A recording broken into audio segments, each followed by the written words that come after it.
The studio lights burned like interrogation lamps, pinning Riley Harper to the spot as the host's question hung in the air like a guillotine blade.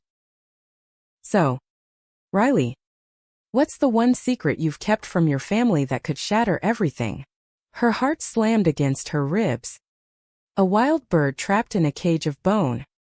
And before she could stop it, the words tore free. I'm gay. And my mother's been lying to the whole neighborhood about where I am. The audience gasped. A collective inhale that sucked the oxygen from the room. And in that frozen second, Riley saw her life splinter.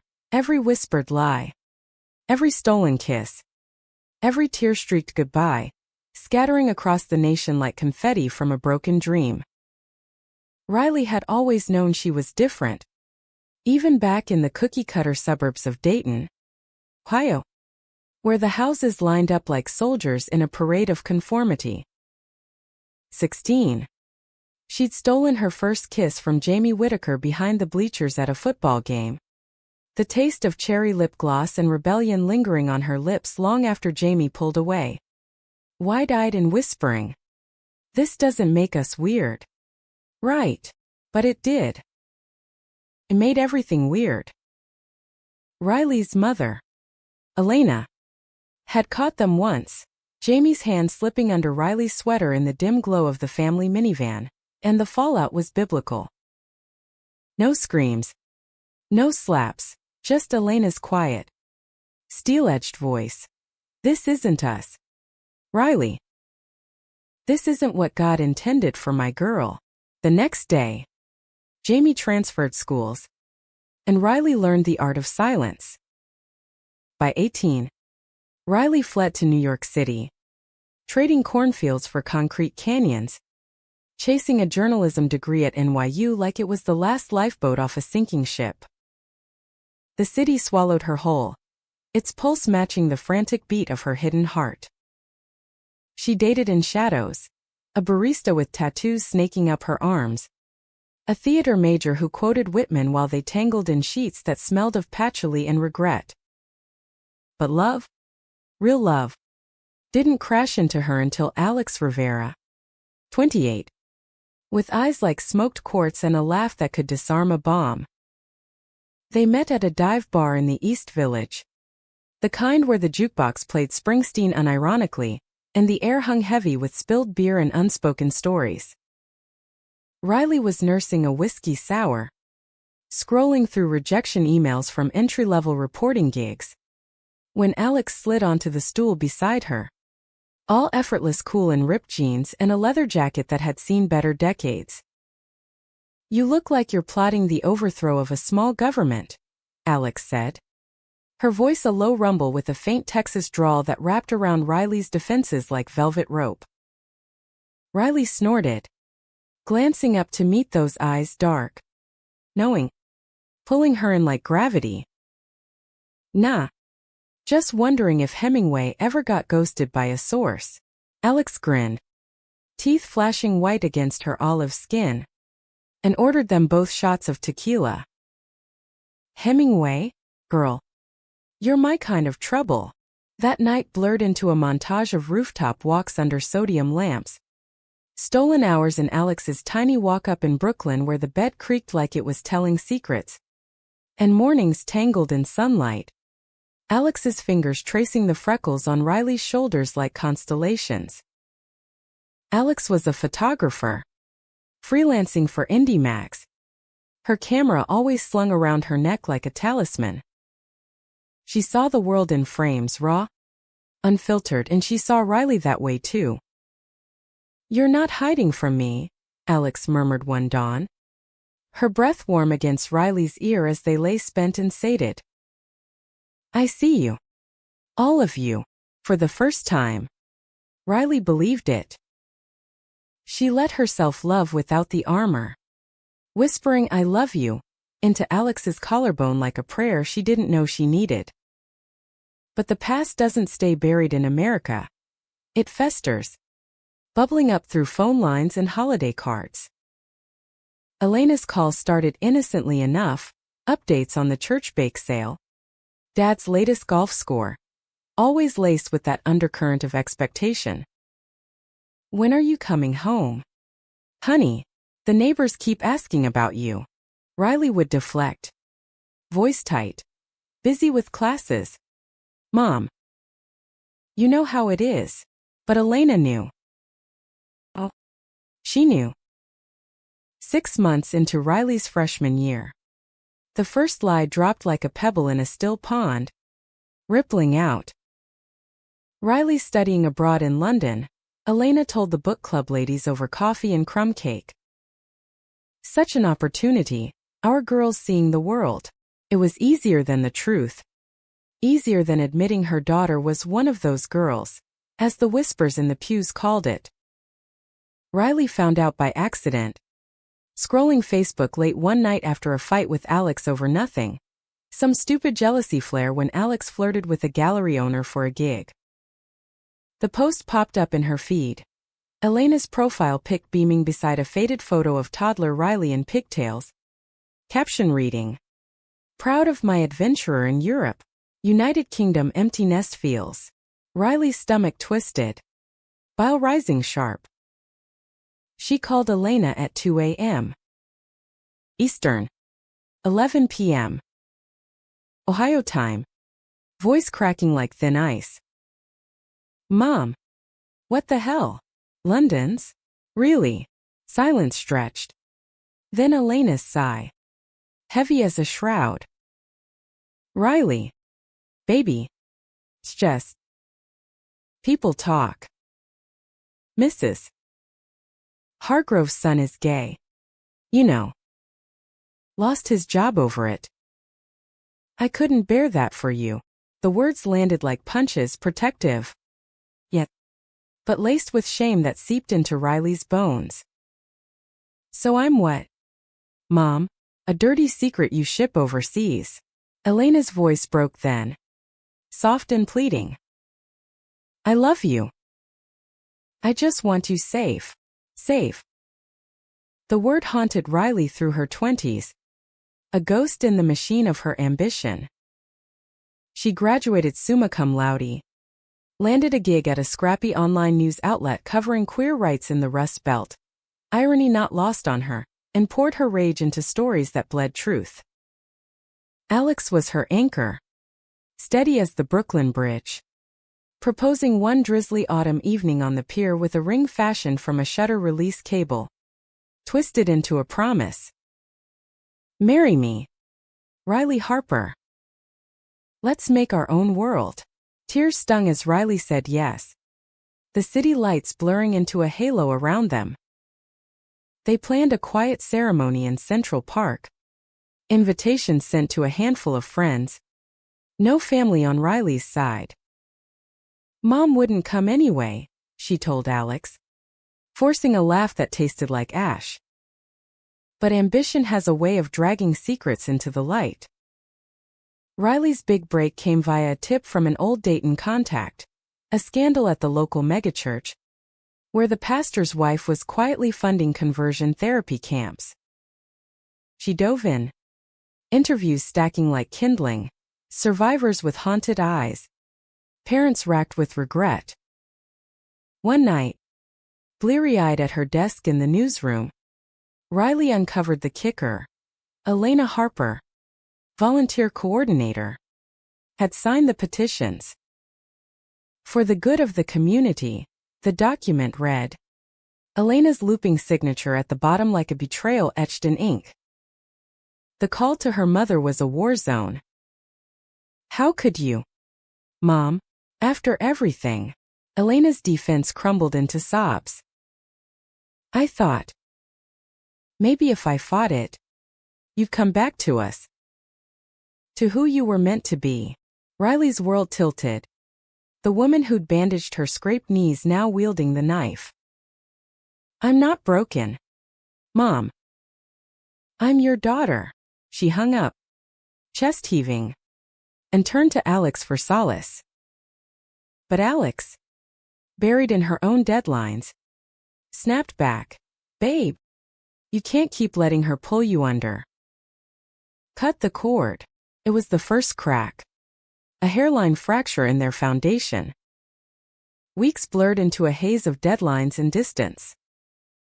Riley threw herself into the story, pitching it to every network until it landed on Morning Pulse, the national talk show that devoured personal drama like candy. The host, vivacious Carla Voss, promised a platform. "We'll frame it as empowerment. Riley, your voice could change lives." Flattered. Terrified. Riley agreed, scripting her segment around the church exposé, careful to skirt the family angle. Alex came along for support, squeezing her hand in the green room. "You've got this. And I've got you." The taping day dawned crisp and golden. October leaves carpeting the streets like spilled secrets. Backstage buzz hummed with energy. Makeup artists dabbing concealer. Producers barking cues. Riley paced, palms slick, rehearsing her opener. In the heartland, faith and fear collide. But when Carla leaned in during the commercial break, eyes gleaming with that predatory producer glint, she whispered, "Give us more heart, kid." "What's the personal stake? Make him cry." Riley hesitated, the lie of abroad flashing like a neon warning. Then Alex's words echoed, "Cut the cord," and something inside her snapped. A dam bursting after years of containment. As the cameras rolled, the studio audience a sea of expectant faces, Riley spoke her truth. The gasp rippled out, but she pressed on, voice steadying with each word. "My own mother told our neighbors I was studying abroad because she couldn't face what I am. A lesbian. In love. Whole." Carla's eyes widened, but she pivoted smoothly, turning shock to spotlight. Offstage, Alex watched, pride swelling in her chest, until her phone buzzed. A text from an unknown number. "Tell Riley her mom's on her way." Live feeds on every screen in Dayton. The revelation hung in the studio air like smoke from a fired gun, the audience's murmur swelling into a wave that crashed against the set walls. Carla Voss recovered with the grace of a tightrope walker, leaning forward with feigned empathy. "Riley, that's incredibly brave. Walk us through it. How does a mother's love twist into something that hides her own child?" Riley's throat tightened, the weight of 1,000 unspoken dinners pressing down. She glanced at Alex in the wings, her fiancé's not a lifeline, and dove deeper. "It's not twist, Carla. It's fear. The kind that America sells in Sunday sermons and picket fences. Mom built this wall around me, brick by lie, because admitting I'm gay meant admitting she failed at the American dream. Perfect daughter, straight as an arrow, future full of grandkids and white weddings." Cut to commercial, and the green room became a bunker. Producers swarmed like bees to honey, one clapping Riley on the back. Gold. Pure gold. Ratings through the roof. Alex pulled her into a fierce hug, lips brushing her temple. "You did it. You set yourself free." But freedom tasted bittersweet, laced with the acid burn of exposure. Riley's phone vibrated incessantly. Texts from colleagues, "Holy shit. Trending. Old flames, proud of you. Babe." And gut-punchingly, Elena turned on the TV. "Call me. Please." Riley stared at the screen, thumb hovering, before silencing it. "Not yet," she whispered to Alex. "I need air." They slipped out a side door into the Manhattan midday, the city a cacophony of honks and hurried footsteps that drowned the echo in her head. Alex hailed a cab to their favorite hole-in-the-wall falafel joint in Chelsea, insisting on normalcy. Shawarma and hummus, Cure for existential dread. Over greasy plates and shared fries. Alex's foot hooked around Riley's ankle under the table. A silent anchor. "You know this changes everything," Alex said softly, her dark eyes searching. "But it's you, Riley. Fierce. Unapologetic you." "That's what I fell for." Riley managed to smile, but doubt gnawed at the edges. What if the exposure boomeranged? What if Elena's lies weren't just protection, but poison seeping back across the miles? Back in Brooklyn that evening, the apartment felt smaller, walls closing in as notifications piled up. Riley Comes Out trended nationwide, memes mixing with think pieces, from closet to spotlight, one woman's heartland reckoning. Support flooded in DMs from queer kids in Ohio towns just like Dayton, thanking her for the mirror. But the underbelly lurked too, trolls spewing vitriol, freak show on my TV. Church ladies from home tagging her in prayer chains, "Lord, heal this lost lamb."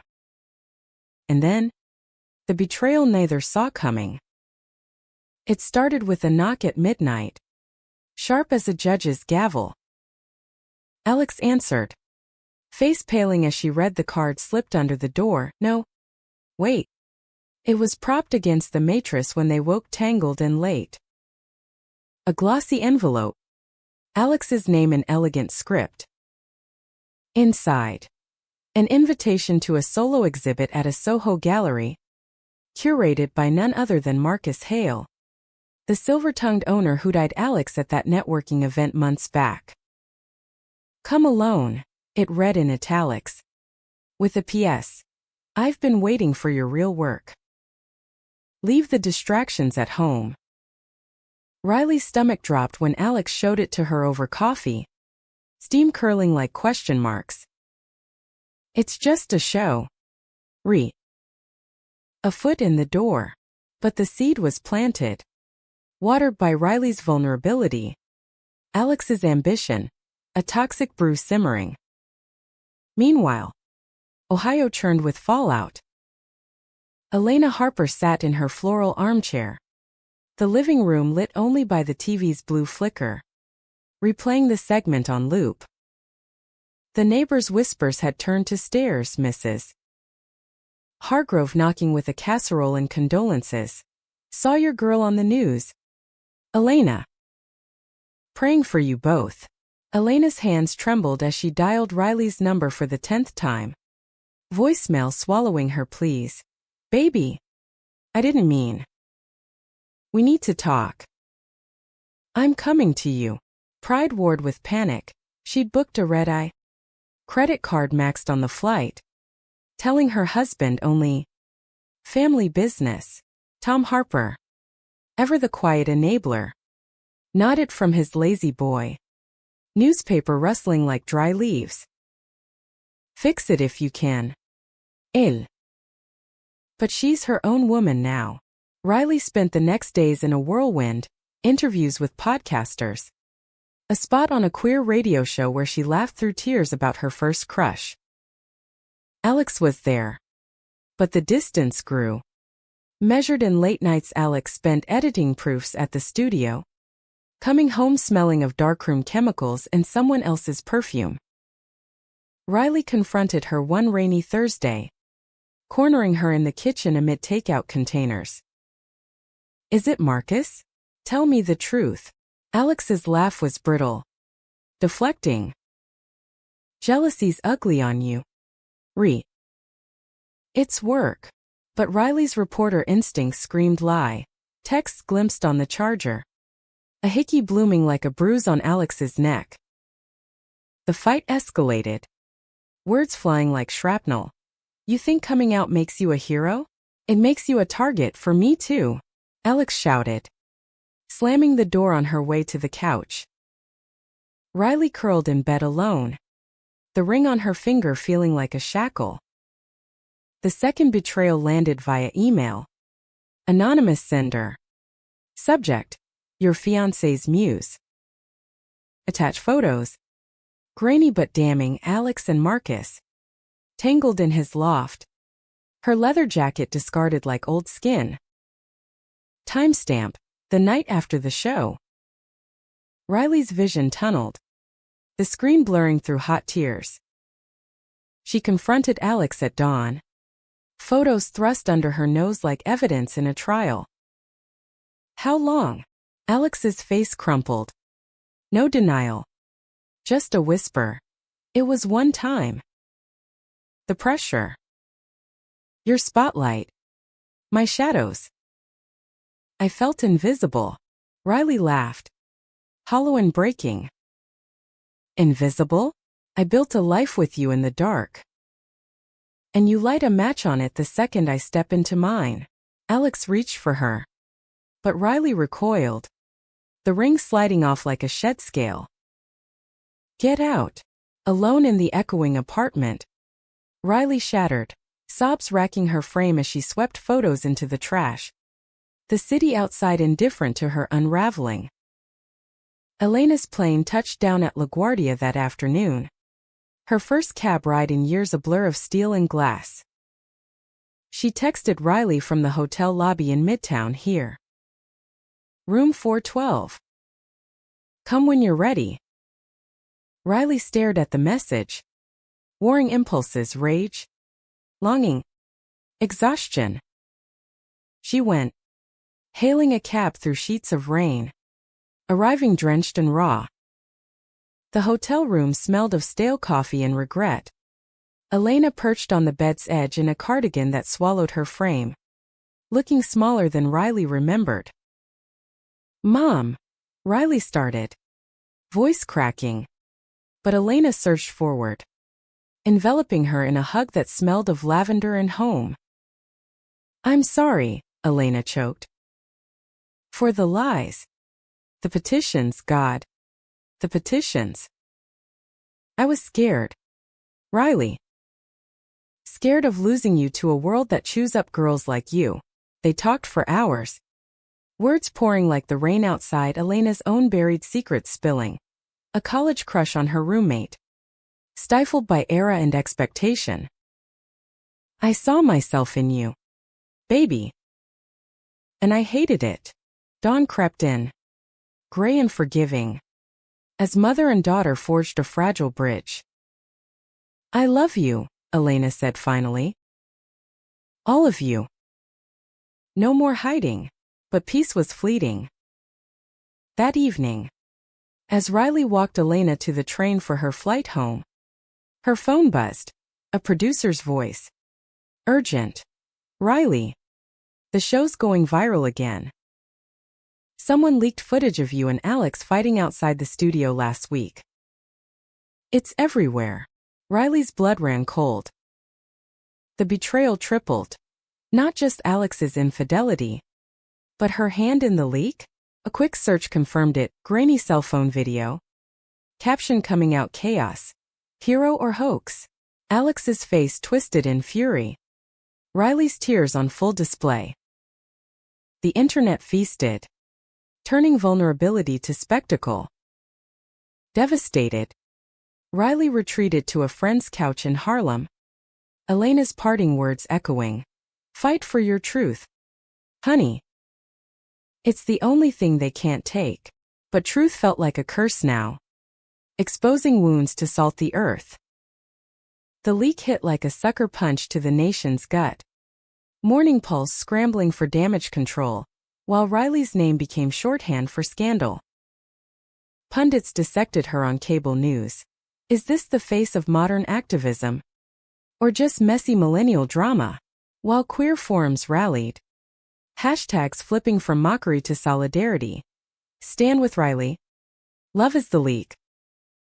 Buried in her friend's cramped brownstone. Riley chain-smoked menthols on the fire escape. The city skyline mocking her with its unyielding glitter. Alex tried calling once. Voicemail a garbled apology. It wasn't me. Re-swear on my lens. Marcus. Maybe. Please. But trust. Once cracked. Doesn't mend with words. It crumbles to dust. Elena. Back in Dayton. faced her own inquisition. The church elders called an emergency meeting. Tom at her side like a silent sentinel. "You've brought shame on us, Elena," Pastor Hale intoned, his face a mask of pious concern. But Elena, fortified by New York rain and her daughter's fire, stood tall. "Shame? My daughter's the bravest soul I know." "That's shame. Keep your heaven, I'll take her hell," she resigned on the spot, walking out to a parking lot thick with whispers. But for the first time, her spine felt like steel, not straw. At home, she boxed up the old photo albums, Riley's baptisms, birthdays, the faded snapshots of what could have beens, and shipped them east. A white flag wrapped in bubble tape. Accompanying note: memories aren't lies. They're maps. Find your way back to us. Riley received the box on a Tuesday. The doorman's pitying glance her only greeting. Alone in the apartment she'd once shared with Alex, echoes of laughter now ghosts, she unpacks slowly, fingers tracing younger selves. A Polaroid slipped free, 16-year-old Riley at prom, arm linked with a beaming Elena, both in taffeta and dreams. Tears blurred the image, but clarity sharpened within. She called her mother, voice steady. "I'm coming home. Not forever, but to start." Elena's whoop echoed down the line, raw and joyous. "We'll make pie."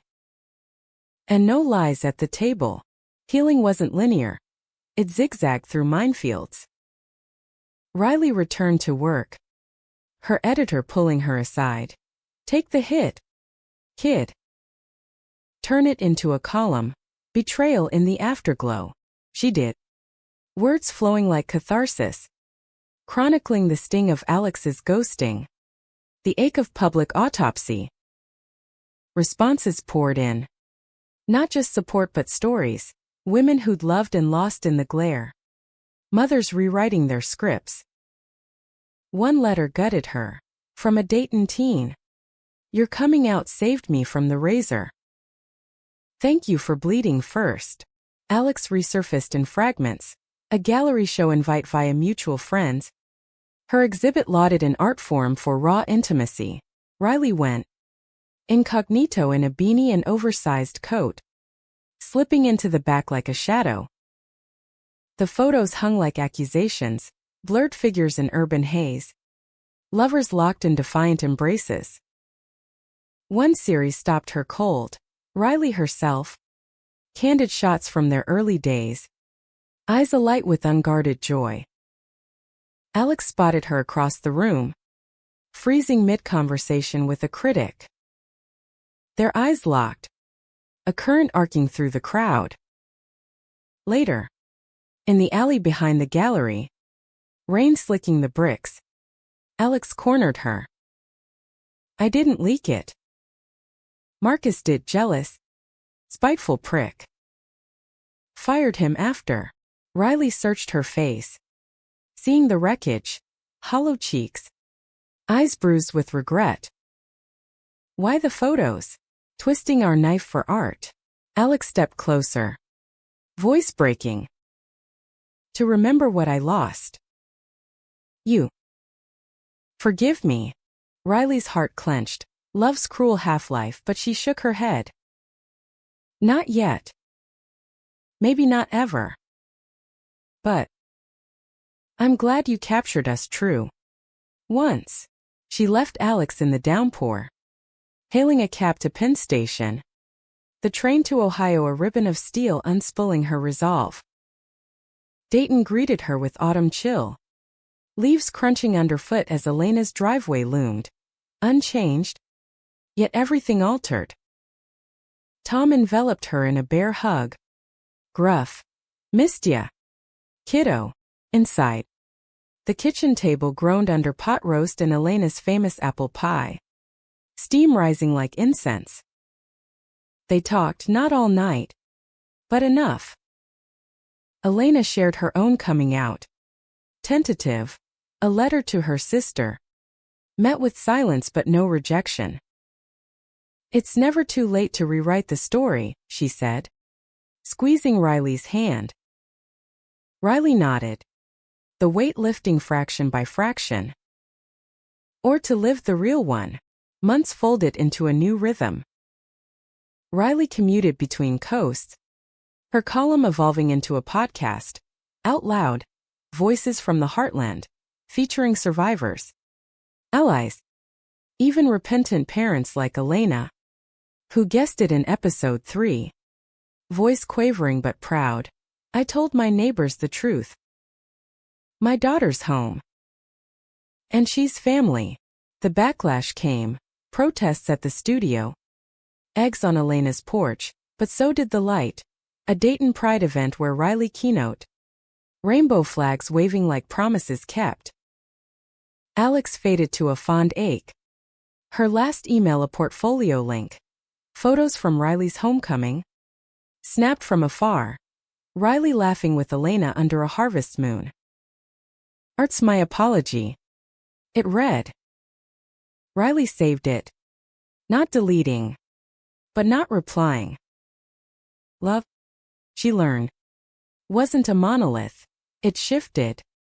Reshaped by time and truth. One crisp November dawn. A year to the day of her TV detonation. Riley stood on the old bleachers in Dayton. The field empty save for frost-kissed grass. Elena joined her. Thermos of coffee steaming between them. "Regrets?" Elena asked, breath clouding the air. Riley shook her head. Sun cresting the horizon in a blaze of gold. "Only that I waited so long." They watched the light spill. Mother and daughter silhouetted against the dawn, a tableau of mended fractures. Fierce and tender. America, with its vast contradictions, stretched before them, flawed, forgiving, alive with possibility. Riley breathed deep, the hook of her past finally released, and stepped into the day whole, unapologetic. Home. In the end, the lie that bound them became the story that freed them. And in the Heartland's quiet beat, love proved louder than any broadcast.